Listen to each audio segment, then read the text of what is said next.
So in this video, take a look at two factories from two of the biggest sneaker companies out there. Show you how they compare, and ultimately find out which one is better, Nike or Adidas. Let's get into it. The first factory we're going to be looking at today is Nike's factory in the state of Oregon. This factory is located just south of the city of Portland in an unincorporated community called the Town of Progress, Oregon. Nike calls this their innovation campus, and it takes up about 1 million square feet, which is a little over 20 American football fields. It was completed back in 2017, and at the time of its opening, it was the largest zero-energy building in the world. Now that title has since been taken by Apple's new headquarters in California. But regardless, this factory runs entirely off renewable energy and is powered by 300 solar panels that cover both the roof and the ground. So not only does Nike not have to worry about paying for electricity, but they also don't have to worry about their carbon footprint. The amount of money that Nike has saved by switching to solar power is hard to calculate because they do unrelease this information to the public. But we do know that in 2018, their total energy cost savings across all facilities was $36 million. We can also take a look at how much energy they generated across all facilities, and that number came to 90 megawatt hours. That would translate to about 10% of their overall energy consumption. Nike has a long history of sustainability, and this is just one example of what they've done. They also have a program called Move to Zero, which aims to cut their carbon emissions by 50% by 2030. In addition to reducing their carbon footprint, Nike also wants to make more sustainable products. For example, they've created a shoe that is made entirely out of recycled materials. This is a big deal because shoes are typically made out of virgin materials, which means that they use new resources. By making shoes out of recycled materials, Nike is able to reduce the amount of waste that goes into landfills, and they're also able to save on costs. Now let's move on to the working conditions at Nike's factory. Here, employees work in teams to put together shoes, apparel, and equipment. Teams consist of between 5 to 8 workers who each have a specific job. For example, some workers may be responsible for putting the uppers on shoes, while others may be responsible for attaching the soles. This approach allows workers to specialize in one area, which makes them more efficient. In addition, this also helps workers to stay motivated, because they can see the finished product at the end of the assembly line. When Nike first opened this factory, they said that they planned to hire 500 people. Now let's move on to the second factory.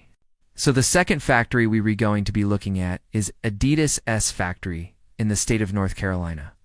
This factory is located in the town of Mazeppa, and it's part of the Adidas Group, which is a multinational corporation that designs and manufactures shoes, clothing, and other sports equipment. This particular factory is one of 3 that Adidas operates in the United States. The others are located in Georgia and Indiana. The North Carolina factory opened in 1979 and was originally operated by a company called Hanes. Adidas purchased the factory in 2005 when they bought out Reebok. Since then, they've invested millions of dollars into the facility, which now spans nearly 1 million square feet. In terms of energy efficiency, the North Carolina factory is pretty impressive. It uses natural lighting to reduce its reliance on artificial lighting. It also uses motion sensors to turn off fans and other equipment when they're not being used. In addition, the factory has implemented a number of water conservation measures, such as low-flow toilets and faucets. These efforts have paid off. The factory has been able to reduce its energy consumption by 15% and its water consumption by 30%. When it comes to waste, the North Carolina factory is also pretty impressive. It has a recycling program in place that diverts 85% of its waste away from landfills. The factory also uses environmentally friendly cleaning products and finishes. All of these efforts have paid off. The factory has been able to reduce its waste by 25%. Another thing that the North Carolina factory is doing well is providing a safe and healthy working environment for its employees. The factory has a number of safety measures in place, such as fire drills and evacuation plans. The factory also provides employees with training on how to operate machinery safely. In addition, the factory has a number of ergonomics programs in place to reduce the risk of repetitive stress injuries. All of these efforts have paid off. The factory has been able to reduce its recordable injury rate by 50%, Moving on to wages, Adidas claims that it pays its workers a fair and living wage. However, it's worth noting that the company has faced criticism in the past for its labor practices in developing countries.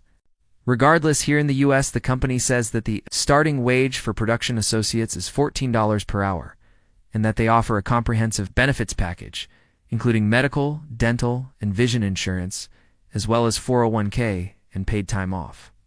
Overall, Adidas's factory in North Carolina seems to be a well-run, efficient operation that is committed to sustainability, safety, and fair labor practices. Only time will tell how the future holds for the Adidas Corporation as a whole. But for now, the company appears to be on solid ground with this factory. Now let's compare the two factories and find out which one is better, alright? So let's start off by comparing the size of the two factories. Nike's factory in Oregon is slightly larger than Adidas's factory in North Carolina, taking up 1 million square feet versus 978,000 square feet. However, Adidas's factory is older, and it shows. The roof has visible damage, and the windows are dirty. On the other hand, Nike's factory looks newer and nicer overall. In terms of sustainability, both factories are doing a lot to reduce their impact on the environment. Nike's factory is powered by solar panels, and it was even awarded the title of the largest zero-energy building in the world when it first opened. Although that title has since been taken by Apple, Adidas's factory, on the other hand, uses natural lighting and motion sensor technology to reduce its energy consumption. When it comes to waste, Adidas's factory is doing a better job than Nike's. They're able to divert 85% of their waste away from landfills, while Nike's is only able to divert 50%. When it comes to wages, Adidas claims that they pay their workers a fair and living wage.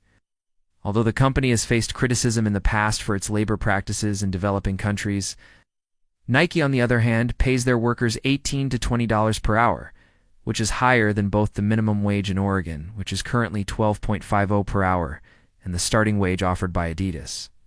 Overall, I think that Nike's factory is slightly better than Adidas's. Though Nike is able to produce more products with less waste, and they pay their workers better. However, it's important to note that Adidas is a much larger company than Nike, so the fact that they're able to match Nike in terms of sustainability is pretty impressive. Not to mention the fact that they're a much older factory.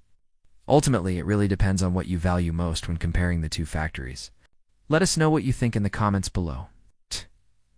Which factory do you think is better? You think the wages at Nike's factory are high enough? And what do you think about the sustainability efforts of Adidas's factory? If you enjoyed this video, please leave a like and subscribe so you don't miss any of our future videos. Thanks for watching.